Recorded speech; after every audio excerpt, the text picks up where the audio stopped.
Vamos abrir Hebreus 11, 12, o versículo 14. Hebreus.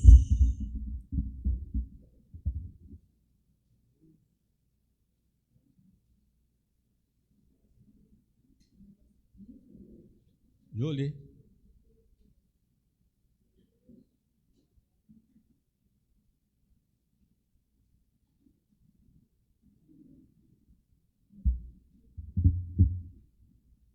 Hebreus 11, ou 12, versículo 14. Vamos ler juntos? Segui a paz com todos e a santificação, sem a qual ninguém verá o Senhor. Nós estamos, irmãos, queremos falar sobre esse tema, a vida santa. Nós começamos a falar sobre este assunto na quinta-feira. E na oportunidade, nós falamos que somente Jesus Cristo salva. Não há um complemento, não há um outro auxiliar, um outro salvador. Porém, a santificação é o resultado da fé verdadeira, da fé salvadora.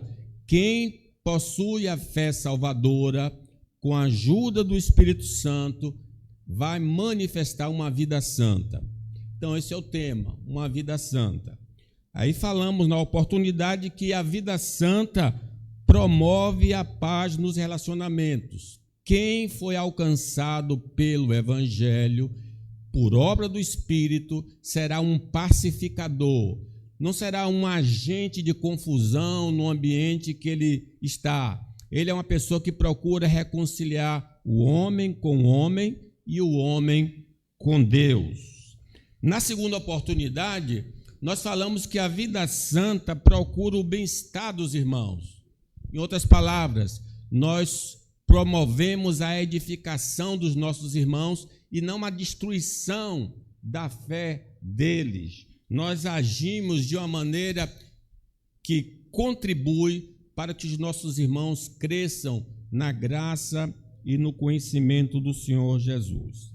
E por último, nós falamos que uma vida santa se afasta de qualquer sentimento que não seja apropriado. A pessoa que está em Cristo tem capacidade de amar o próximo, não guarda rancor, não tem sentimentos de ódio, de raiva, porque isso vai virar uma raiz de amargura, vai contaminá-lo e contaminar todo o corpo. Agora, seguindo na nossa mensagem, em quarto lugar, uma vida santa se distancia das práticas sexuais ilícitas. Leamos aí o 16. Nem haja algum impuro ou profano, como foi Esaú, o qual por um repasto vendeu o seu direito de primogenitura. A primeira parte, não haja algum impuro, é uma afirmativa, e a outra parte, uma segunda afirmativa, profano, e dando o exemplo de Esaú. Esaú não foi uma pessoa impura sexualmente, mas ele foi uma pessoa profana. A nova natureza dada por Deus a nós, que cremos em Jesus, com a ajuda do Espírito Santo, nos afastará das novelas sexuais mentais que tornam o nosso interior sujo para Deus.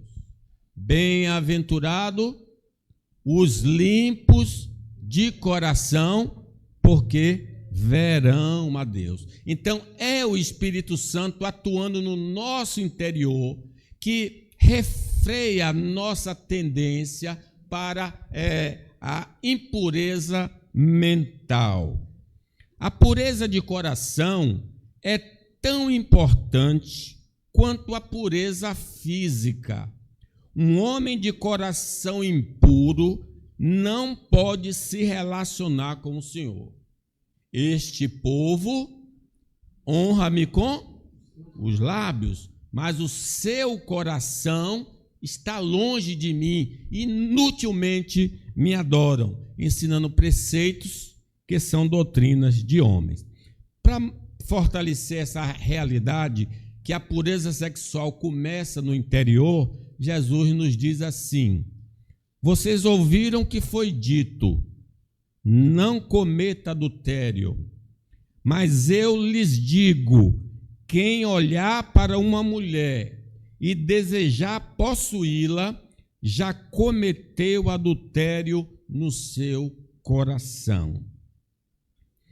Conversas de conteúdo sexual inapropriado não devem fazer parte da nossa vida, pois somos servos de Deus.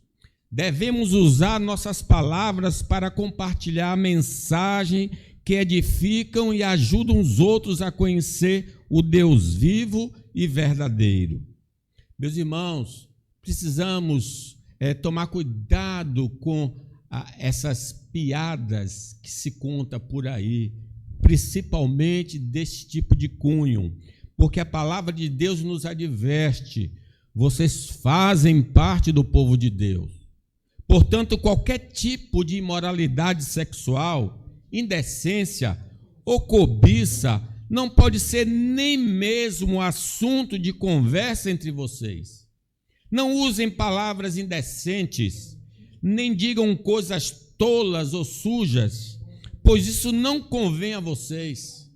Pelo contrário, digam palavras de gratidão a Deus. Fiquem certos disto: jamais receberá uma parte no reino de Cristo e de Deus qualquer pessoa que seja imoral, indecente ou cobiçosa, pois a cobiça é um tipo de idolatria.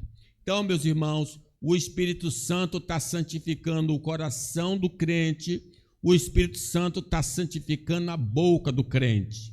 Se na nossa boca há palavras como essa que foram mencionadas aqui, não há operação do Espírito Santo em nós.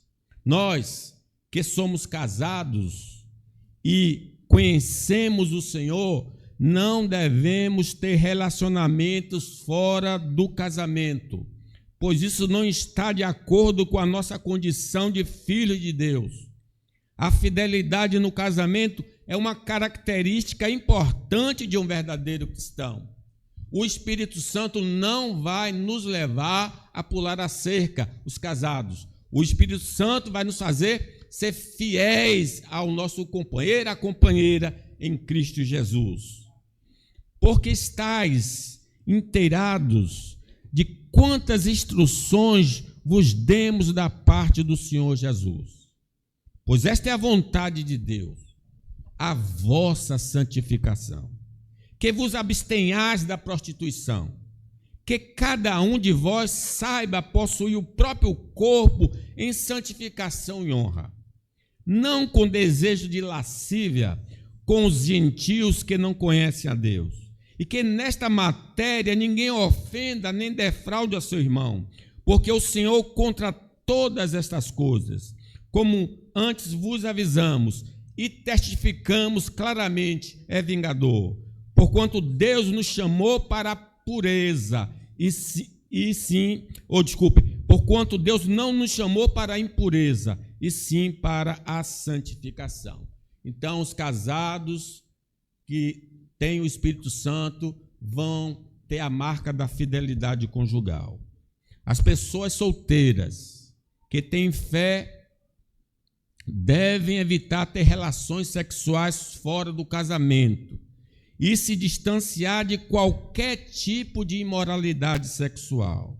Se sentirem que não conseguem controlar seus impulsos, a orientação da palavra de Deus é que busque o matrimônio. Os solteiros que não conseguem se dominar devem se casar, como diz a palavra de Deus. E aos solteiros e viúvos, digo que lhes seria bom se permanecesse no estado que eu também vivo. Porém, caso não se dominem, que se casem, porque é melhor casar do que viver abrasando. O nosso corpo, irmãos, é templo do Espírito Santo. O Senhor é dono do nosso corpo por direito de criação e direito de redenção. A forma de expressarmos gratidão ao Senhor é servindo-o com pureza interna e pureza externa. É a maneira correta de agradar a Deus. Como diz a palavra do Senhor, o nosso corpo não existe para praticar a imoralidade, mas para servir o Senhor. E o Senhor cuida do nosso corpo. Pelo seu poder, Deus ressuscitou o Senhor e também nos ressuscitará a nós. Será que vocês não sabem que o corpo de vocês faz parte do corpo de Cristo? Será que eu vou pegar uma parte do corpo de Cristo e fazer com que ele seja parte do corpo de uma prostituta? É claro que não. Ou será que vocês não sabem que o homem que se une a uma prostituta se torna um só corpo com ela? As Escrituras Sagradas afirmam: os dois se tornam uma só carne. Porém, quem se une ao Senhor se torna espiritualmente uma só pessoa com Ele. Fujam da imoralidade. Qualquer outro pecado que alguém comete não afeta o corpo, mas a pessoa que comete imoralidade sexual peca contra o seu próprio corpo. Será que vocês não sabem que o corpo de vocês é templo do Espírito Santo que vive em vocês e lhe foi dado por Deus? Vocês não pertencem a vocês mesmos, mas a Deus, pois Ele os comprou e pagou o preço. Portanto, usem o seu corpo para a glória de Deus. Nós somos templos do Espírito Santo de Deus. Caso, irmãos, estejamos vivendo em qualquer tipo de imoralidade sexual, estamos debaixo da influência do velho homem. Isso significa que não somos santos, mas impuros. Deus não comanda a nossa vida, mas a carne. Não estamos seguindo o ensinamento das Escrituras, mas os conselhos dos ímpios. As obras da carne são conhecidas: prostituição, impureza e lascívia. Quando estamos em uma situação de impureza, além de entristecermos o Espírito Santo, corremos o risco de contrair uma doença sexualmente transmissível. Isso vai prejudicar nosso testemunho e não glorificará a Deus. Além disso, algumas pessoas podem se escandalizar com nossas atitudes, o que pode levar a perder a fé em Cristo.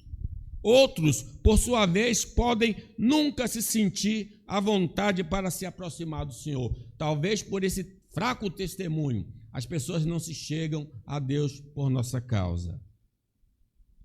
Assim como no meio do povo, diz Pedro, surgiram falsos profetas, assim também haverá entre vós falsos mestres, os quais introduzirão dissimuladamente heresias destruidoras, até o ponto de renegar o soberano Senhor que os resgatou, trazendo sobre si repentina destruição. E muitos seguirão as suas práticas libertinas, e por causa deles será infamado o caminho da verdade. Meus irmãos, se somos escravos da imoralidade, não somos servos de Cristo. A fé salvadora não existe em nossa vida. Pertencemos ao reino das trevas, estamos debaixo da escravidão da carne, do mundo e de Satanás. Os que vivem em qualquer tipo de imoralidade ainda não tiveram uma experiência com Jesus Cristo verdadeiramente. E diz a palavra de Deus: e não poupou o mundo antigo, mas preservou a Noé, pregador da justiça, e reduzindo às cinzas a cidade de Sodoma e Gomorra, ordenou as ruínas completa, tendo-as postos como exemplo a quantos venham a viver impiamente. Irmãos, Cristo pode nos ajudar a superar a impureza sexual. Se porventura há em nós essa impureza, Cristo pode nos ajudar. Jesus tem a capacidade de nos transformar de pessoas impuras em pessoas santas. Ele nos liberta da imoralidade sexual e nos guia para uma vida nova. No entanto, é importante que nos arrependamos desta má conduta. Arrependei-vos para que sejam cancelados os vossos pecados. Precisamos acreditar que Jesus pagou nossa dívida pelos pecados na cruz e assim seremos purificados e libertos da impureza. Porque se o Filho vos libertar, verdadeiramente sereis livres. É interessante que no Antigo Testamento há uma prostituta. Ela esconde os espias. O nome dela é Raabe. Ela ganhava a vida vendendo o corpo. E nós sabemos que houve uma promessa feita a ela e todos que estivessem na casa dela não seria morto. E Josué então disse aos espias. Então disse Josué aos 2 homens que espiaram a terra: entrai na casa da mulher prostituta, tirai-a de lá com tudo quanto tiver, como lhe jurastes. Então entraram os jovens, os espias, e tiraram Raabe e seu pai, e a sua mãe, e seus irmãos, e tudo quanto tinha. Tiraram também toda a sua parentela e os acompanharam fora do arraial de Israel. Mas Josué conservou com vida a prostituta Raabe e a casa de seu pai e tudo quanto tinha, e habitou no meio de Israel até o dia de hoje, porquanto esconderam os mensageiros que Josué enviara a espiar Jericó. Veja que ela sempre é relatada como prostituta, porque era a vida passada dela. Mas agora ela faz parte do povo de Deus. E é dito assim, na genealogia de Jesus: Arão gerou Abinadab, Abinadab gerou a Nasson, Nasson a Salmão, Salmão gerou de Raabe Boaz, este de Ruth gerou a Obed, e Obed Jessé. Ela é uma ascendente do Senhor Jesus Cristo. Ela não ficou mais sendo prostituta, agora ela é uma nova criatura em Cristo Jesus, o nosso Senhor. Em quinto lugar, irmãos, a vida santa não despreza a graça de Deus. Leamos os 16 e 17. Nem haja algum impuro ou profano, como foi Esaú, o qual por um repasto vendeu o seu direito de primogenitura. Pois sabeis também que, posteriormente, querendo herdar a bênção, foi rejeitado, pois não achou lugar de arrependimento, embora com lágrimas o tivesse buscado. A vida nova, dada por Cristo, nos faz ter apreço por tudo que se refere e vem de Deus. Ele era o herdeiro da promessa, porque nasceu primeiro. Mas sabe o que aconteceu? Um dia ele chegou em casa com fome, não pegou nada na caça, e Jacó tinha feito uma comida saborosa. E ele então pediu um pouco da comida, e Jacó, esperto, disse: eu só lhe dou se você me dá a mim o direito de primogenitura. Jure que você me dá e eu lhe dou a comida.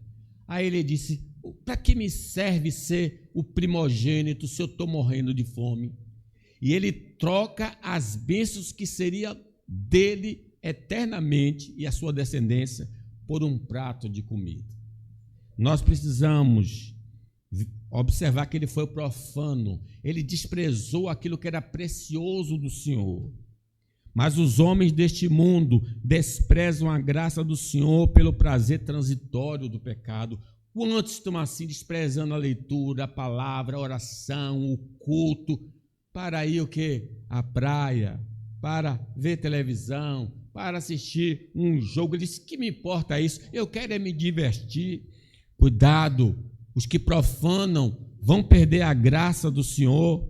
Quando Jesus estava saindo de viagem, um homem veio correndo, ajoelhou-se na frente dele e perguntou: bom mestre, que devo fazer para conseguir a vida eterna? Jesus respondeu: por que você me chama bom? Só Deus é bom. E mais, ninguém. Você conhece os mandamentos? E aí Jesus cita, e Jesus diz a ele: uma coisa te falta. Vá, vende tudo que tem, dá aos pobres, depois você vem e me segue e você terá a vida. Ele, porque possuía muitas riquezas, ele desprezou a graça de Deus por causa do ouro e da prata. A pessoa que não acredita costuma rejeitar e até zombar do que a palavra de Deus diz, por exemplo, sobre o fim do mundo. No entanto, nós que estamos sendo guiados e aprimorados pelo Espírito Santo, temos respeito profundo e nos preparamos da melhor forma para esse dia glorioso. Lembra quando o anjo mandou Ló chamar os genros e disse Ló aos genros: vamos sair dessa cidade porque a cidade será destruída. E eles deram risada. Eles desprezaram a graça do Senhor pelo prazer momentâneo e foram destruídos com a cidade. As pessoas que se concentram apenas nas coisas materiais, muitas vezes acabam ignorando o que é realmente valioso e duradouro. O que vale mesmo é a vida eterna. E nós precisamos concentrar na vida eterna. Se realmente aceitamos a mensagem do Evangelho de Deus, nossas prioridades e alegrias passam a estar ligadas à herança que Cristo nos prometeu e conquistou. Que adianta o homem ganhar o mundo inteiro e perder a sua alma? Venha me ver logo o que puder, pois o apóstolo Paulo falando a Timóteo: pois Demas se apaixonou por este mundo, me abandonou e foi para a cidade de Tessalônica. Homens que andavam com o apóstolo Paulo profanaram a graça de Deus para gozar do prazer transitório do pecado.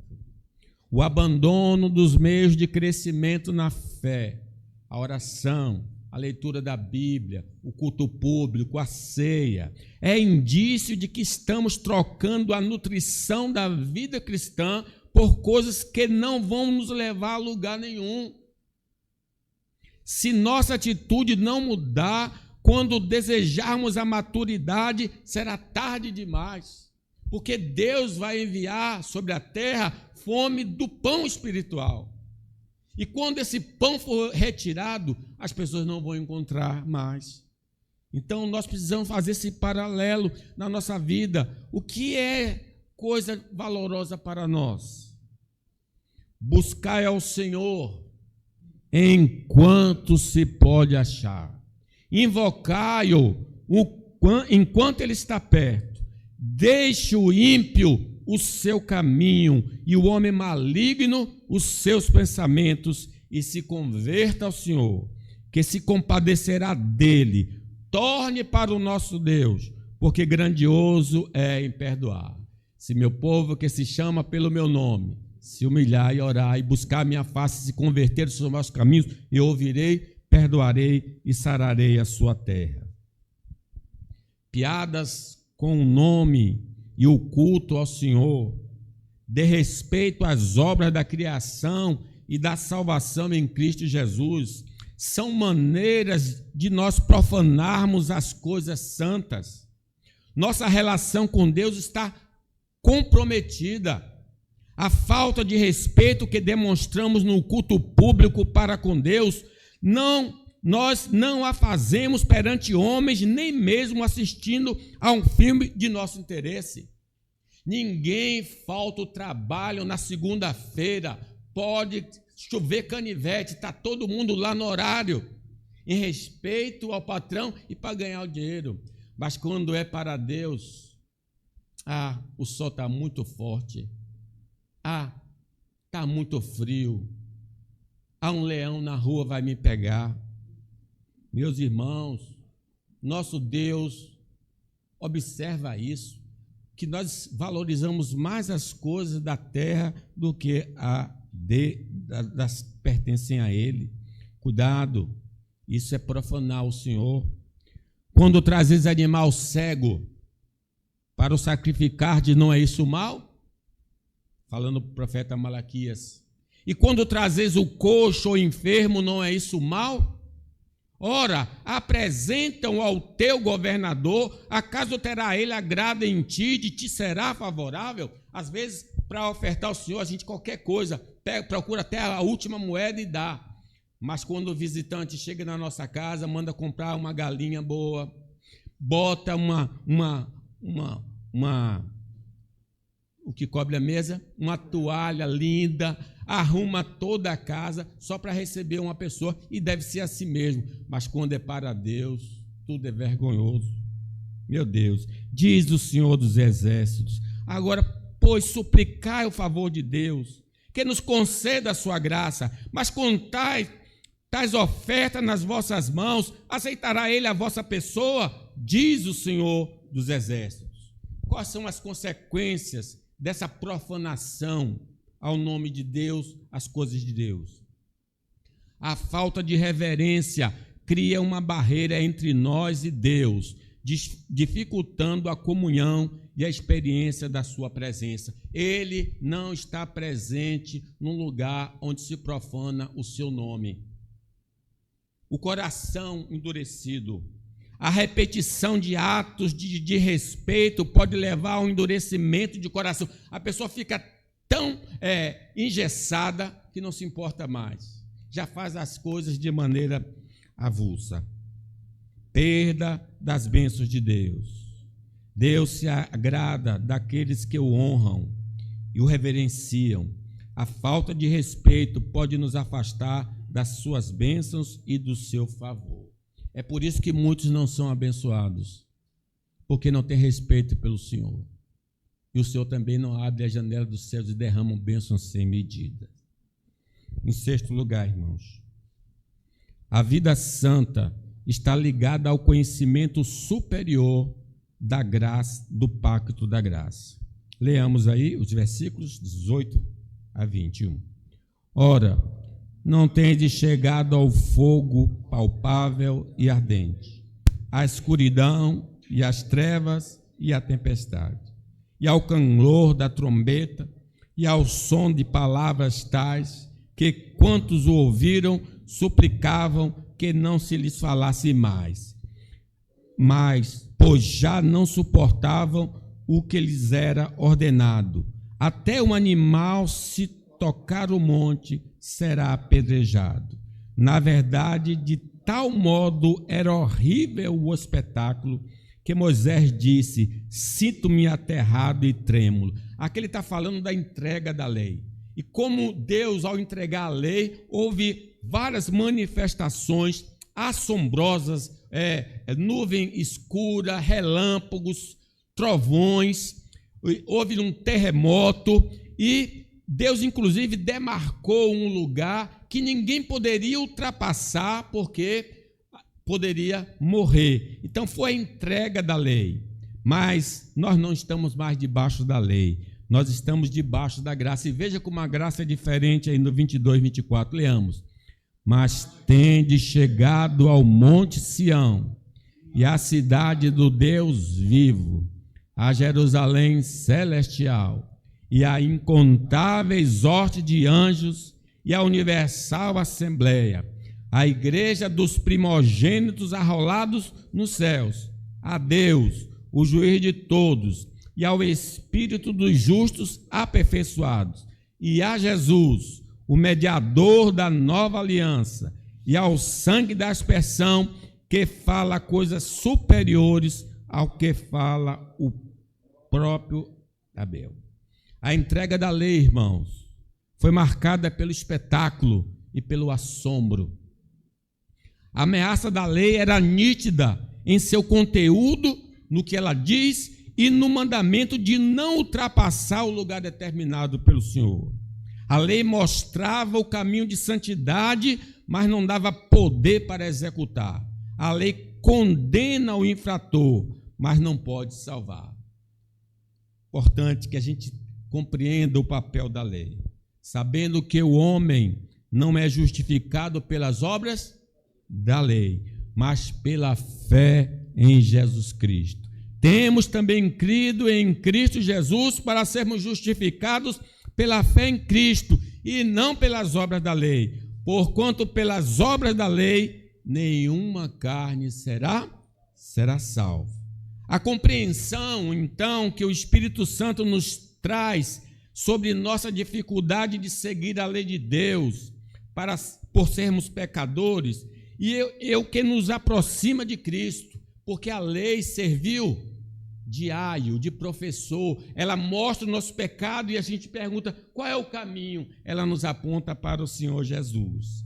Aí começamos a confiar que Jesus cumpriu essa lei e assumiu a maldição em nosso lugar. Esse entendimento é libertador, pois nos ajuda a ver a lei como um guia para a santidade e para a vontade de Deus. Viver dessa forma é uma ação do Espírito Santo e traz glória para o Senhor. Não seremos salvos porque somos pacificadores ou não temos ira no coração. Seremos salvos porque cremos no Senhor Jesus Cristo. Essas outras coisas fazem parte da ação do Espírito Santo na nossa vida. Não é falar em outras línguas que testifica que somos batizados com o Espírito Santo. O que testifica é se eu sou pacificador, se eu sou limpo de coração, se eu amo o meu irmão, se eu tenho respeito às coisas de Deus. É uma prova da ação do Espírito Santo em nossa vida. Cristo, irmãos, recebeu o castigo exigido pela lei. Ele levou sobre si as nossas iniquidades. Nós estamos quites com as exigências da lei de Deus. Não seremos condenados no dia do juízo, porque nenhuma condenação há para aqueles que estão em Cristo Jesus. Somos devedores a Cristo por tão grande salvação adquirida em nosso favor. Ele nos resgatou da maldição da lei, fazendo-se maldito em nosso lugar. Graças a Deus, estamos sendo aprimorados pelo Espírito Santo para viver no novo céu e na nova terra que Cristo Jesus nos prometeu. Vou preparar-vos lugar. E quando eu for e vos preparar o lugar, voltarei para vos levar, para que onde estejais vós também. A graça do Senhor não é só perdão, mas também santificação e paraíso eterno. Nós somos santificados aqui, e lá ele vai dizer: vinde benditos do meu Pai, possuir por herança o que está reservado para vós desde antes da fundação do mundo. A nova vida que Jesus nos concede começa nessa existência e se manifesta vivendo de acordo com as Escrituras Sagradas, ainda que de maneira imperfeita e cheia de dramas existenciais.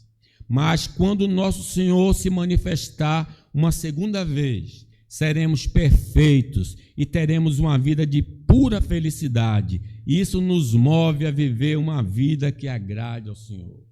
Ele está trabalhando, meus irmãos. Não vamos desistir. Vamos continuar trabalhando, porque a nossa recompensa é gloriosa. E lhes enxugará dos olhos toda lágrima. E a morte já não existirá. Já não haverá luto, nem pranto, nem dor, porque as primeiras coisas passaram.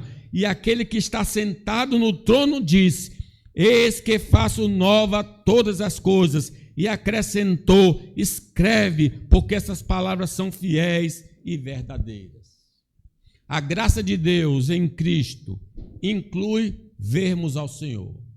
Verei Jesus assim como Ele é. Por isso recebemos um coração de carne, para podermos ver o Senhor no estado de glória. Portanto, temos motivo de sobra para não desistirmos do caminho proposto, pois há uma grande recompensa. Verei a Jesus. Os seus cabelos eram brancos como a lã branca, como a neve, os seus olhos como chama de fogo, os seus pés semelhantes a latão reluzentes, como se tivesse sido refinado numa fornalha, e a sua voz como a voz de muitas águas. E ele tinha na sua destra 7 estrelas, e da sua boca saía uma aguda espada de 2 fios, e o seu rosto era como um sol, quando na sua força resplandece. Nós veremos a Jesus, meus irmãos.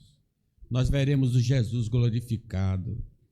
Quando não experimentamos a graça de Deus, não existe esperança de um futuro glorioso. Quem não conhece Jesus não acredita que há um novo céu e uma nova terra. Temos até medo de pensar no futuro, porque nos parece sombrio. Ficamos cogitando as coisas da terra e não do céu. Somos pessoas que não sabem onde passaremos a eternidade. Onde passaremos a eternidade?